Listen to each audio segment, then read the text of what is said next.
Welcome back to Booster Therapy, your cure for that pack cracking addiction, and we have another episode of Commanding Presence and another deck tech with our Commanding Presence series.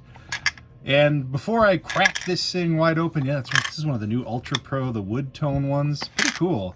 Before we open this up and see who's inside and what this is all about, if you're looking to support Booster Therapy, please become a subscriber, hit that thumbs up. Most importantly, ring the bell so when new episodes of Commanding Presence or any of the content we put out there is coming up, you'll be the first to know and you'll be able to check it out right away. Another way is to head on out to tcgplayer.com. We have an affiliate link in the description below. Please click that first. The deck list that we have listed in the description also will link you to that. It's our affiliate link. If you're looking to purchase this deck or any cards, it really does help us out. And the final way is to become a patron of the channel, patreon.com/boostertherapy. Also, don't forget to follow us on Twitch. We're trying to get a couple things going every week where you can check us out. I mostly draft. Pat does other weird things. It's fun. It's weird. And usually we give a lot away. So this deck is Wolf Dragon Tribal. That's right. A dear, loving, wonderful friend of mine challenged me to make a Wolf Dragon Tribal. This is going to be my take on that. So knowing that I'm staying within the constraints of that, that's what you're going to see. And I selected for our commander of this deck is Korvold Wolf King. So this is going to be a Jund. So 2 colorless in Jund for a 4/4 flying Dragon Noble. When Korvold Wolf King enters the battlefield or attacks, sacrifice another permanent. Whenever you sacrifice a permanent, put a 1/1 counter on Korvold and draw a card. So a nice little sacrifice value engine is what we get out of Korvold. And I'm going to show you how we not only kind of abuse that and really get as much value as possible, but also how we play on dragons and wolves and how they work together to win. That's right. This is kind of like a Song of Fire and Ice. We've got a very Targaryen meets Jon Snow and, you know, that family. Wow, I'm drawing a blank. So the land cycle, I'm not going to dive through the lands forever. I'm just going to kind of spin through them real quick for you all. You know, you can feel free to build this anyway. This is where the budget can really get eaten up sometimes too. I'll include the lands that I chose for this deck in the deck list. It's in the description, but you don't have to go that way. There is a budget-friendly way to play 3 colors all day, every day. That's just the way that I went with this one. So the first thing we're going to dive into with this is, of course, our ramp package. So playing 3 colors, we do need some versatility, and in general, you want somewhere between 8 to 10 pieces of ramp, depending on your curve and how expensive your mana cost is. So the first thing we have is Birds of Paradise. It's fragile, but it is a 1 mana ramp spell that taps for any color, which is very useful. The next one is Carpet of Flowers, a little bit more resilient, also a 1 mana ramp spell. The trick here is somebody's got to have islands. Typically, when you're playing with 3 opponents, you're going to have somebody that's playing islands. It's rare that it's going to be otherwise. If it does, you're going to hurt because this is a dead card. But rarely is Carpet of Flowers and it's currently pretty low in its price, at least lower than it used to be just because it was reprinted in the mystery boosters. Sol Ring, another one of those just perfect 1 mana ramp spells. Sol Ring is good for pretty much every deck. Farseek, we get into our 2 mana ramp spell. So Farseek is a pretty efficient one, especially since it lets us get a mountain swamp, so we can get one of our dual lands rather than just settling for a basic. Rampant Growth, because it's just another really efficient 2 mana ramp spell for a basic. The other thing I just found out is the artwork, and I don't know how I've never noticed this, but the artwork on this is reminiscent of the, what is it? Is it called the Tidal Wave? It's a Japanese art where it's a large tidal wave, very beautiful, very iconic. I'm sure you've seen it before. And this is a take on it, which is pretty spot on. Sakura Tribe Elder, so this kind of doubles for us in a couple ways. If we do get it late in the game, we can still sacrifice it for that basic land. 2 mana ramp, it's still solid. But it also can trigger Korvold and the sack outlet, so we're drawing a card and making him bigger. Arcane Signet, one of the best 2 mana ramp spells in Magic at this point. This was a great addition when it came out with Throne of Eldraine, and it is something that I have in virtually every single deck. And the Zerta Druid. I love this for 2 mana ramp. I also love that it does 1 damage to each opponent whenever you tap it. It's just a really efficient spell. And a lot of what we're playing is going to have some heavy green, heavy red costs, so it's nice to have the green ramp. Chromatic Lantern, first of our 3 mana ramp spells. It is perfect fixing. It makes our lands tap for any and every color, and it taps itself for mana. Cultivate, a pretty standard ramp package spell. Cultivate in Kodama's Reach. Both very, very useful. I actually don't have Kodama's Reach in this one, though. Selvala, Heart of the Wilds. We have a lot of big dragons in here, and even one a really, really big wolf. And this just really works off of some of the draw, and then getting to tap to add X of any combination is excellent for Selvala. And our last one is the Great Henge. This isn't the speediest ramp spell, but man, is this a devastating card to get out there. To tap it for 2, to gain 2 life, to put a 1/1 counter whenever a non-token creature hits the battlefield, and draw a card. I mean, it's just insane. It's got so much value for card draw, for ramping, for everything for our deck. So that is our ramp package. The next thing we're going to look at is our wolves and, well, our dragons. Because it wouldn't be Wolf Dragon Tribal unless we were doing both. So the first thing we have here is the Wolf Collar's Howl. So for 4 mana at the beginning of your upkeep, put X 2/2 green wolf creature tokens onto the battlefield, where X is the number of your opponents with 4 or more cards in their hands. So it does 2 things. If people want to hold up cards and really try to control the board state in the game, this really discourages that. And if they're going to do it, we're going to benefit from it. Also, you're often at least getting 1 wolf from this every single turn, and we need those wolf tokens for a mechanic we're going to talk about in about a minute here. Garruk the Relentless. So this is a great just efficient token generator. We're creating those wolves. Those wolves are going to help feed a lot of our dragons. Garruk himself is actually pretty solid. When he flips over, we're making the 1/1 Death Touch wolves too. So if we can manage to flip him, he's going to be that much stronger for us. Master of the Wild Hunt, you're going to see a huge wolf token theme. So he really takes advantage of our wolves too. So he's going to himself make wolves every single turn, and then we can target removal with our wolves, which is going to be really useful. We don't have a lot of spot removal in this. This is going to be one of them, is the Master of the Wild Hunt. Hunt Master of the Fells, I just couldn't have a wolf tribal deck without this beautiful werewolf. I mean, Hunt Master is super iconic. It also gives us the tokens, and we can get some recursion of that as it flips in and out of its werewolf and human form. So Hunt Master, just a solid card. Arlen Cord, another one to make a ton of wolves for us. It also has another mechanic where it can pump things up, but it transforms, and we can peek at the transform real quick too. Transform is pretty strong, so Arlen turns into her werewolf form. We can give our creatures 1/1 and trample until end of turn, which is really great. We can ping something down for some targeted removal if we need to, and flip it back over to make more tokens. Or we can get an emblem where creatures you control have haste, and tap this creature deals damage equal to its power to any target. So pretty devastating card. So Arlen is a solid little planeswalker that actually usually goes pretty well ignored. The other Arlen, Voice of the Pack, we're playing a lot of wolves and a lot of wolf tokens. This itself makes tokens, which is great, but we're using it for the static ability. Wolves and werewolves, for that matter, will get +1/+1 counters whenever they enter the battlefield, and this is the beautiful Constellation one. Not Constellation, Stained Glass. Nightpack Ambusher, a lord for all of our wolves and werewolves, and if we're not casting any spells because we drained out our hand too fast, as you often do in aggro, this still benefits you from just leveling the field with more and more tokens. The Mayor of Avabruck, another lord for humans, but flips for a lord for our werewolves. We'll check him out real quick on the flip side. So he turns into a werewolf. For other werewolf and wolves get +1/+1. At the beginning of our end step, we make a 2/2 wolf. So again, it's more token generation, and that is a lot of what we're trying to do with our wolf side of this deck. And one of the final wolves in the deck is our Wolf-Fear Silverheart.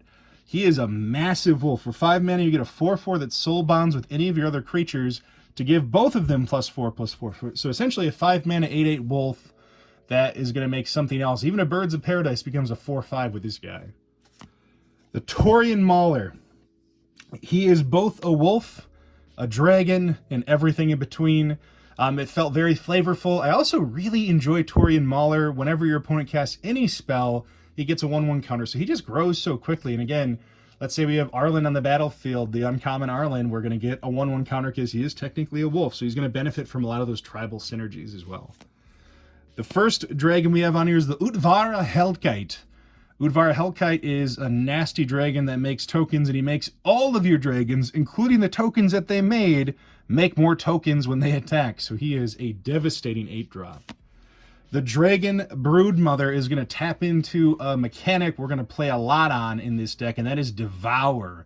So at the beginning of each upkeep, we're making a 1/1 red and green dragon with flying and Devour 2. We're going to have so many wolf tokens that our dragons are going to help eat them up, feed off of them, and become bigger threats than they originally were. So that's the idea. With Wolf Dragon Tribal, I figured the best way we can play this is to let those wolves kind of make a threatening early game board state, or be there to feed our dragons. The next one is Wasatora Nakuro Queen. This one's a solid 5-drop Jund Dragon. It's probably the best, one of the best Jund Dragons in the game. Getting to clip in and making your opponents either sacrifice a creature. If they don't, you get another 3/3 dragon. Cat Dragon. Thundermaw Hellkite is one of my favorite dragons. It's in here simply for that. The other upside to this is it's usually a very effective planeswalker killer. So what I mean by that is a lot of times people have things to chump block in the way that have flying. So Thopters or whatever it is, a flying creature that doesn't let you clip into a planeswalker that's making a large threat, or whatever the case is that you need to attack directly. Thundermaw Hellkite kind of gets around that. It taps or pings those that are flying. They tap them down so they can't block, and then you can kind of cut in and take out that one permanent that we're having an issue with. Sarkhan the Masterless. This one is actually, oops, let's go back to that. He slipped right out. This one's actually really strong, not just because it makes dragons and he becomes a dragon. It's really the static ability. Whenever a creature attacks you or a planeswalker you control, each dragon you control deals 1 damage to that creature. Let's just say we got the Broodmother, we're making our tokens, we've got 4 or 5 dragons on the battlefield, and that's not even that crazy. There's going to be situations where we have a lot more than that pretty quick. But let's just say that's the case. We have 5. That means every creature that attacks us is going to have to withstand first that 5 damage before it's actually going to be even effective against us. That static ability is silly. It is a no mercy-esque mechanic where you don't have to take the damage first. Thunder Break Regent. It's just another way to protect our dragons anyway. It punishes our opponents for every time they want to target one of our dragons by dealing 3 damage to them, and it's a 4/4 for 4. The Predator Dragon, it's another Devour mechanic, so Flying Haste 4/4 Devour 2 for 6 mana. So minimally, if you're eating one thing, it's a 6/6 for 6 with Flying and Haste, which is great. You're likely eating a couple wolves with this one though, and really getting big quick. Kakusho, the Evening Star, one of those solid black dragons. We got a lot of red, a lot of green. We had to find some creative ways to throw black in there. Kakusho is a crazy good dragon. Oftentimes when he's dying, you're gaining 15 life, and each of your opponents is losing 5. So it's just a really effective value card. The Balefire Dragon, this is actually the Ultimate Box Topper Edition. You may have seen me open that. Check that video out if you didn't. But the Balefire Dragon is a wild dragon as well. 7 mana, 6/6, but when it deals damage to a creature or to a player, it hits each of their creatures. So it really helps us to control the board state. The Skyline Despot, because I love the Monarch mechanic. Whenever I get a chance to make myself the Monarch, I'm going to do it. This card is super good at making that happen, and we benefit by getting a 5/5 red dragon at the beginning of each turn if we can maintain that monarchy. The Prey Caesar Dragon, another Devour Dragon, 6 mana for 2 or 4/4 that can become a 6/6 pretty quick if you're just eating one creature. The upside is when it attacks, it deals damage to any target equal to the number of 1/1 counters on it. So if it's just one wolf that we eat with this, it's always going to do an additional 2 damage. Let's say it's 3 wolves because we're just spewing those tokens out. This really becomes a devastating card. And another recent reprint, I think it's only like 50 cents. Skithiryx, the Blight Dragon. This is the other super-powered black dragon. Boy, do I love Skithiryx, and man, do I love winning with Infect. So any chance I can infect somebody to death, I'm going to do it. Skithiryx just helps us get there. He's also just a demon of a dragon. He regenerates. He's pretty ugly.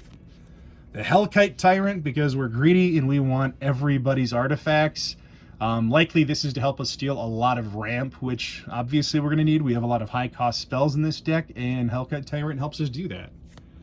The Nesting Dragon. Another brutal dragon, and again, this is just us making more tokens. And what better to devour than a 0/2 dragon egg that is just going to flip into a 2/2 whelp for us. So the nesting dragon is an incredibly good dragon for this deck. And again, 5 mana for 5/4 flying alone is good, but the landfall is really going to help fuel this deck.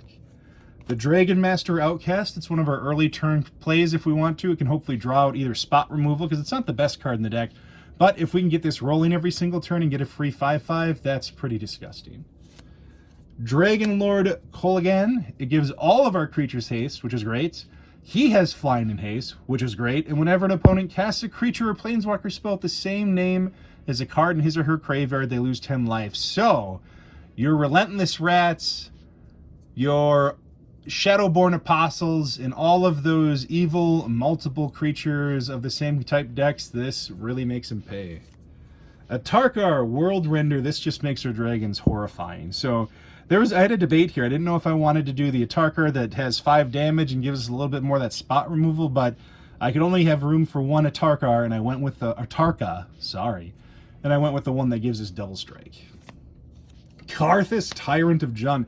This card was like $30 a month or two ago. It is so nice to see it around the $4 or $5 range, because this is a crazy good card.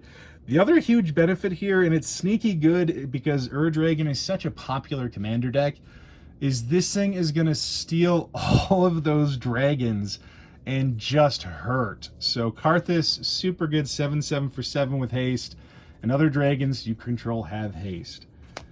Next up, we actually already kind of skipped to it, is going to be our utility creatures and utility spells. So the first one is Anger.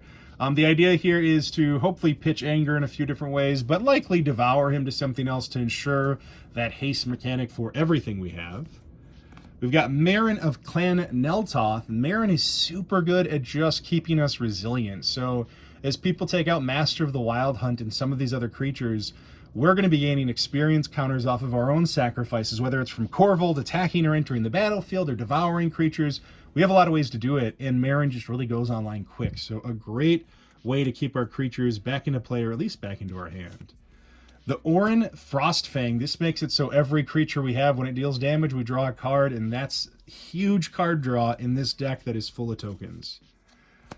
Michaeloth, the Fungus, another way to devour and another way to fuel our token generation. I mean, that's a big part of this, is having a lot of freedom to devour and eat our creatures to become bigger and badder as quick as we can, and Michaeloth is another clever way to do that.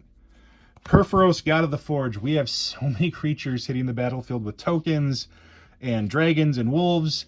Purphoros is just going to be mean to all of our opponents. Xenagos, another way, more than anything, just to find a way to haste for the big boys that we're throwing out there. So Xenagos, God of Revels, helps us double the power and toughness of a creature until end of turn and give it haste. So as we play those Utvara Hellkites, we can actually go right away with them if we don't otherwise already have haste. Asceticism is our first utility spell. That's a non-creature spell. So Asceticism gives us that hexproof. It also gives us a chance to regenerate so we can get away from typical destroy spells. Obviously, this doesn't help us against the things that would wipe out everything, like a Toxic Deluge or a Wrath of God or Damnation, but anything else we're going to be pretty resilient to. Heroic Intervention, it's a similar idea to Asceticism. It's just a strong protection spell, hexproof to everything and indestructible, to hopefully keep us resilient to those board wipes. Vandal Blast for some targeted removal. Hopefully we can just overload this and wipe out everybody's artifacts and make them and slow them down so we can get ahead of the game, because we're going to be a little bit slower. This is definitely a battle cruiser deck. Assassin's Trophy, one of the best targeted removal spells in Magic for my 2 cents. I think this is one of the best you could possibly use. Any chance I get to, I'm going to play it. Crux of Fate, a very unique removal for us. It can destroy all non-dragons, so make sure if you're holding this, you're successfully eating up all of those wolves, so you don't have to worry about losing your own board state, but just pulling ahead of the rest. Toxic Deluge, because it answers everything. Indestructible can't survive this, and we're going to need it. Demonic Tutor, because we're going to need to tutor up some of these final enchantments that we're going to look at here in a minute. Otherwise, just getting the right answer at the right time. Defense of the Heart, another glorious reprint. This thing was creeping up to like $30 or so, and I think it's way down at this point, under $10. During your upkeep, if one or more of your opponents have 3 or more creatures, not uncommon, sacrifice it, search your library for any 2 creatures, put them into play. It is stupid good. Worldly Tutor, give us any creature we need. Life Crafter's Bestiary, a nice spell to help us scry, and then help us get a little bit more card draw. Guardian Project, doubling down on the card draw. Remember, though, this is only the non-token creatures, so all the tokens we're generating won't help you, but we still have enough non-token to make this valuable. Rhythm of the Wild to get in the way of those silly control decks, and another mechanic to give us haste, because haste is so important in Commander. I could not stress that enough. Without haste, you're giving too much freedom for multiple people to answer your threats. Haste really helps to avoid that many answers. Parallel Lives, so we can double the tokens, so we're never just making 1 wolf or 1 sapperling with Michaeloth or 1 dragon with any of our dragon token generations. We're making 2. Doubling Season, so we can make 3. And Primal Vigor, so we can make 4. That's right, every way to double tokens in this color, we're doing it. So Primal Vigor, Doubling Season, and Parallel Lives all locked in for some devastating fun. And the last card that we're going to review of the Wolf Dragon Tribal is the Triumph of the Hordes. I said it before, I love winning with Infect. I think it's a great finisher and a fair one with blue. We're not playing Cyclonic Rift here, somebody else is, and we want to make sure they pay for it. So Triumph of the Hordes is our way to bring that home. And that is Wolf Dragon Tribal. That is how we play this game. This deck is crazy fun. It is worth a try. Even if you want to build a little bit more of a budget version, this was shockingly good for a deck that I was making off of a challenge, and kind of as a joke, this might become one of my favorite decks to play, and I hope you enjoyed it too. If you liked what you saw, make sure you hit that thumbs up before you head on out. Otherwise, until next time, this is Booster Therapy. You have a wonderful rest of your week.